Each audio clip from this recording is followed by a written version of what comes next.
احترام کے حوالے سے انشاءاللہ آج گفتگو ہوگی۔ آقا علیہ الصلوۃ والسلام نے ارشاد فرمایا،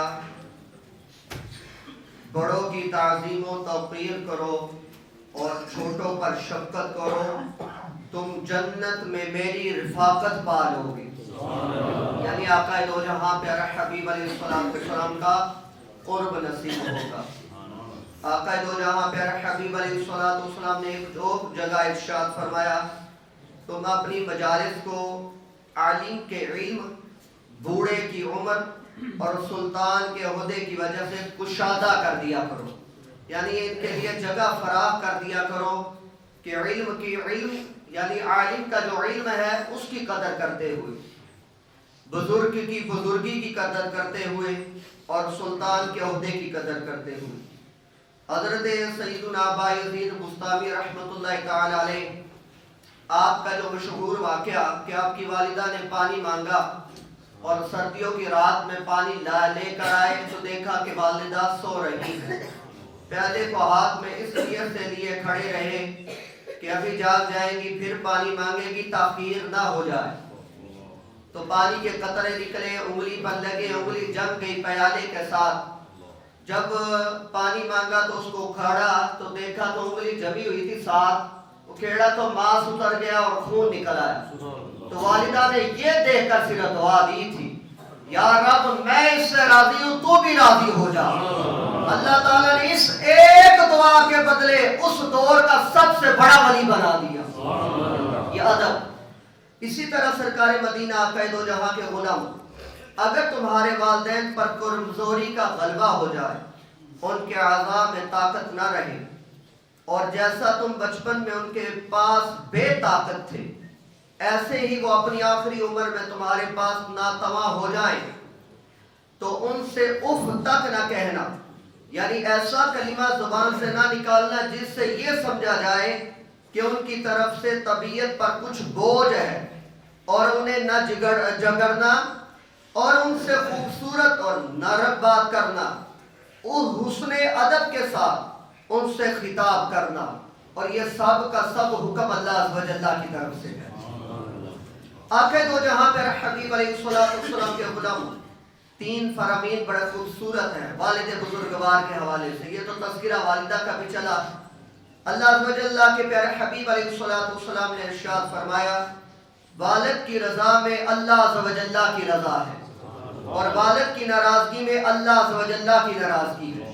ایک اور فرمان سرکار مدینہ آقا علیہ السلام نے ارشاد فرمایا، والد کی اطاعت اللہ عز و جل کی اطاعت ہے، اور والد کی نافرمانی اللہ عز و جل کی نافرمانی ہے۔ ایک اور جگہ آقا دو جہاں پر حبیب علیہ السلام نے ارشاد فرمایا، والد جنت کے دروازوں میں سے درمیانی دروازہ ہے، چاہے تو اسے ضائع کر دو اور چاہے تو اس کی حفاظت کرو۔ سب سے پہلے بزرگوں میں والدین کا ہی مرتبہ آتا ہے جو آپ کے میں نے گوش گزار کر دیا۔ اس کے بعد مرتبہ آتا ہے جو محلے میں ہمارے بزرگ ہوتے ہیں، ان کا بھی بڑا ادب و احترام ہے۔ اس کے بارے میں سرکار مدینہ آقا دو جہاں پہ حبیب علیہ السلام کا فرمایا، جو جوانی میں کسی بوڑھے کا اس کی عمر کی وجہ سے اکرام کرے، عزت کرے، احترام کرے، اس کے بدلے میں اللہ عز و جل کسی کے ذریعے اس کی عزت افزائی کرواتا ہے۔ یعنی آپ کسی بزرگ نوجوانوں سے خطاب ہے کہ آپ کسی بزرگ کی اس کی بزرگی کی وجہ سے احترام کیجئے کہ یہ بزرگ ہے۔ اللہ عز و جل ایسا کوئی سبب پیدا کر دیتا ہے کہ اللہ تعالیٰ تمہاری عزت افزائی کسی کی وجہ سے کروائے گا۔ اور مجھے یہ بتائیے کہ جس کی اللہ عزت افزائی کرے، جملہ سمجھ رہے، جس کو اللہ عزت دے، کہتے ہیں جنہوں اللہ عزت دے ان کو کون دیکھ سکتا ہے، ان کو کون ذلیل کر سکتا ہے، اور جس کی عزت کے لیے خود اللہ کسی کو مقرر کر دے، اندازہ لگائیں کہ اللہ تعالیٰ اس کی کتنی عزت افزائی کرواتا ہے۔ حضرت امام اعظم رضی اللہ عنہ کے شاگرد خاص تھے حضرت یوسف رحمت اللہ تعالی علیہ، بڑے شاگرد زبردست شاگرد تھے۔ آپ کی جب تعلیم مکمل ہوئی تو آپ نے وصیت فرمائی، کہا جب بصرہ جاؤ گے تو کہا گیا کہا جب تم بصرہ میں داخل ہوگے تو لوگ تمہارے استقبال اور تمہاری زیارت کو آئیں گے، کیونکہ بڑا علمی بڑا مقام تھا ان کا، لوگ جانتے تھے، بصرہ والے انہیں خوب جانتے تھے، اور جب یہ وہاں پر داخل ہوئے تو لوگ جوک در جوک ان کے استقبال کے لیے جمع ہو گئے، یعنی یہ سمجھ لے بصرہ نکل آیا۔ تو فرمایا تمہارا حق پہچانیں گے تو تم ہر شخص کو اس کے مرتبے کے لحاظ سے عزت دینا ہے، شرفاء کی عزت اور اہل علم کی تعظیم و توقیر کرنا، بڑوں کا ادب اور احترام اور چھوٹوں سے پیار اور محبت کرنا۔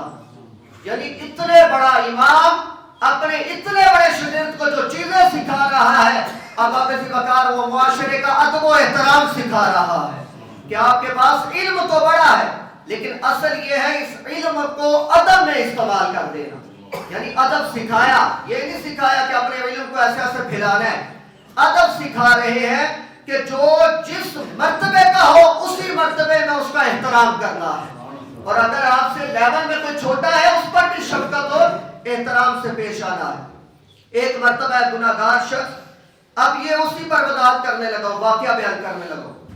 ایک مرتبہ ہے گناہگار شخص دریا کے کنارے پر بیٹھا منہ ہاتھ دھو رہا تھا، اسی دوران لاکھوں حنبلیوں کے عظیم پیشوا حضرت امام احمد بن حنبل رحمۃ اللہ تعالی علیہ 10 لاکھ حدیثوں کے حافظ وہاں تشریف لائے، اس سے کچھ فاصلے پر بیٹھ کر وضو کرنے لگے۔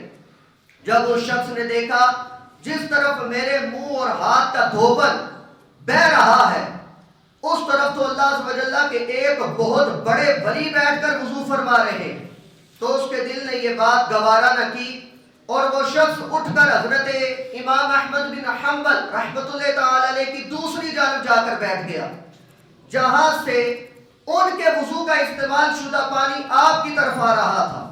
اللہ عز و جل کے ولی کے ادب و احترام کا صلہ اس شخص کو یہ ملا کہ جب اس کا انتقال ہوا کسی نے خواب میں دیکھ کر پوچھا ما فعل اللہ بکا، اللہ تعالیٰ نے تیرے ساتھ کیا معاملہ فرمایا؟ کہا صرف ایک بزرگ کے ادب کی وجہ سے اللہ نے میری سارے گناہ معاف فرمائے، ایک بزرگ کے ادب سے۔ تو اس وجہ سے اب اسی وقت یہ بزرگی اللہ کے ہاں بڑی معتبر ہے، بڑی اعلیٰ ہے۔ پھر نوجوانوں سے خطاب، بڑی اعلیٰ ہے، بڑی معتبر ہے۔ اگر کوئی بزرگ آ جائے تو ان کے ادب کو ملحوظ خاطر رکھا کرے۔ یہ سفید داڑھیوں والے، اس سے تو اللہ بھی حیا فرماتا ہے کہ ہنسی چھا کی ہے۔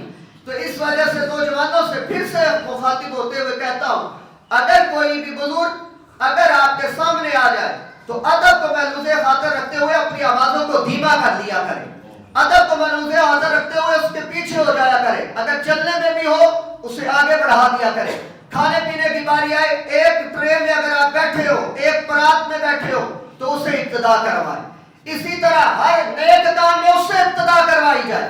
اب اسی وقت ایک بات کرتا چلو، ہم اپنے کسی شے کا بھی ابتدا کرتے ہیں تو بڑے کو بلاتے ہیں، کوئی بڑا سیاستدان بلا رہا ہے بلائیے، کوئی بڑا عالم دین بلا رہا ہے بلائیے، سراخوں پر کوئی کسی کو بلاتا ہے کسی کو بلاتا ہے بلائیے، لیکن اب اسی وقت اس عین موقع پر اس عبادت کو جس کی دعاؤں کے صدقے اللہ نے تجھے یہ مرتبے دیے ہیں، سب سے پہلے اس کا حیا ضروری ہے۔ سب سے پہلے اسے بلاؤ اور آ کر کہو آپ میرے والد ہو، آپ میرے لیے دعا فرمائے، خدا کی قسم اس کے ہاتھ اٹھ گئے اللہ تعالیٰ برکت ہی برکتیں نازل فرما دے گا۔ اس ہر موقع پر ہم نہیں بھول جاتے ہیں، لیکن جو یاد رکھتے ہیں اللہ تعالیٰ ان پر بھی بڑا فضل و کرم فرماتا ہے۔ حضرت امیر معاویہ رضی اللہ تعالیٰ عنہ نے حضرت سیدنا امام حسین رضی اللہ تعالیٰ کی علمی مجلس کی تعریف کرتے ہوئے ایک قریشی سے فرمایا مسجد نبوی میں چلے جاؤ، وہاں ایک حلقے میں لوگ ہمدن غوش ہو کر یوں بہادر بیٹھے ہوں گے گویا کہ ان کے سروں پر پرندے بیٹھے، جان لینا یہی حضرت امام ابو عبداللہ حسین رضی اللہ تعالیٰ کی مجلس ہے۔ مزید فرمائے اس حلقے میں مذاق مسخری نام کی کوئی شے نہ ہوگی، یعنی کیا مطلب کہ آپ کے سامنے جو بیٹھ جاتا تھا وہ آپ کے ادب کا حیا کیا کرتا تھا، اور اتنا ادب کرتا تھا کہ سر بھی نہیں اٹھاتے تھے، سر جھکائے حضرت امام حسین کے سامنے بیٹھے رہتے تھے، اور آپ کی مجلس کا یہ خاصہ تھا، یعنی ادب سکھا رہے ہیں، یہ ساری ادب کی باتیں ہو رہی ہیں۔ حضرت ابن مبارک رحمۃ اللہ تعالی علیہ فرماتے ہیں کہ ہمیں زیادہ علم حاصل کرنے کے مقابلے میں تھوڑا سا ادب حاصل کرنے کی زیادہ ضرورت ہے. یعنی زیادہ علم حاصل کرے اور ادب نہ ہو، اس علم کا کیا فائدہ؟ علم تو یہ ہے جو ادب سکھائے. یعنی جس میں زیادہ علم ہو اس کا تقاضا یہ ہے وہ زیادہ ادب کرنے والا ہو، وہ زیادہ ادب و احترام کا پیکر ہو. اعلیٰ حضرت مجدد دین و ملت رحمت اللہ تعالی علیہ استاد کا ادب سکھاتے ہوئے ارشاد فرماتے ہیں، کیونکہ استاد بھی ایک بزرگ ہے، استاد بھی ایک، اس کے بارے میں فرماتے ہیں شاگرد کو چاہیے کہ استاد سے پہلے گفتگو شروع نہ کرے، اس کی جگہ پر اس کی غیر موجودگی میں نہ بیٹھے، چلتے وقت اس سے آگے نہ بڑھے، اپنے مال میں سے کسی چیز سے استاد کے حق میں کنجوسی سے کام نہ لے. یعنی جو کچھ اسے درکار ہو بخوشی حاضر کر دے اور اس کے قول کر لینے پر اس کا احسان اور اس کی سعادت سمجھے. یعنی یہ سمجھے کہ اگر اس نے اس کو کوئی شے دے بھی دی شاگرد نے تو سعادت یہ سمجھے کہ شکر ہے میرے استاد نے قبول کر دیا ہے. یہ نہیں کہ میں بڑا احسان کیتا ہے، میں بڑا مارکا مارے. اس کے حق کو اپنے ماں باپ اور تمام مسلمان کے حق پر مقدم رکھے، اور اگرچہ اس سے ایک ہی عرب پڑا ہو اس کے سامنے عاجزی کا اظہار کرے. اگر وہ گھر کے اندر ہو تو باہر سے دروازہ نہ بجائے بلکہ خود اس کے باہر آنے کا انتظار کرے. اپنی جانب سے کسی قسم کی اذیت نہ پہنچنے دے جس سے اس کے استاد کو کسی قسم کی اذیت پہنچے. اب آئے گا بڑے بھائی کا، اس کے بارے میں سرکار دو جہاں کے جملے سنیے گا. حضرت سیدنا جنید بن حازم رحمۃ اللہ تعالی فرماتے ہیں میں نے ایک مرتبہ خواب دیکھا کہ میرا سر میرے ہاتھوں میں ہے. اس کی تعبیر جاننے کے لیے میں نے اپنا یہ خواب حضرت امام ابن سیرین رحمۃ اللہ تعالی کو سنایا. انہوں نے مجھ سے پوچھا تمہارے والدین میں سے کوئی زندہ ہے؟ میں نے کہا جی نہیں. تو انہوں نے ارشاد فرمایا تمہارا کوئی بڑا بھائی ہے؟ میں نے کہا جی ہاں ہے. آپ رحمۃ اللہ تعالی نے ارشاد فرمایا اس کے معاملے میں اللہ سے ڈرتے رہو، اس کے ساتھ حسن سلوک کا برتاؤ کرنا اور اس سے قطع تعلقی کبھی بھی نہ کرنا. یہ بھی سکھایا. یعنی بڑے بھائی کا اتنا ادب و احترام ہے. آقا علیہ الصلوۃ والسلام کے فرمایا جو ہمارے چھوٹوں پر رحم نہ کرے اور ہمارے بڑوں کی عزت نہ کرے اور مسلمان کا حق نہ جانے وہ ہم میں سے نہیں ہے، وہ ہم سے نہیں ہے. یعنی وہ ہمارے طریقہ کار کو چھوڑ گیا. آقا علیہ الصلوۃ والسلام نے ایک اور جگہ ارشاد فرمایا بڑوں کی عزت کرو چھوٹوں پر رحم کرو، میں اور تم قیامت میں یوں آئیں گے. آقا علیہ الصلوۃ والسلام نے اپنی انگلیوں کو ایک ساتھ ملا کر کہا. پھر جملہ سنیے، بڑوں کی عزت کرو چھوٹوں پر رحم کرو، وہ اس طرح آئے گا جیسے یہ دو انگلیاں ہیں. یعنی سرکار کے ساتھ ایسے آئے گا. تو اس سے بڑی اور عظمت آپ کو کیا سنائی جائے احباب سی بات. آقا تو جہاں پر حبیب علیہ الصلوۃ والسلام نے صلہ رحمی کے حوالے سے جو جملے ارشاد فرمائے اسی پر کلام کو ختم کریں گے. حضرت سیدنا ابو الیاس سمرقندی رحمۃ اللہ تعالی نے 10 فائدے بیان فرمائے. کتنے؟ اور حدیث مبارکہ کی نور سے نمبر 1 اللہ عز و جل کی رضا حاصل ہوتی ہے صلہ رحمی کرنے والے کو. صلہ رحمی کیا ہے؟ ایک دوسرے سے پیار محبت سے رہنا، قطع تعلقی نہ کرنا.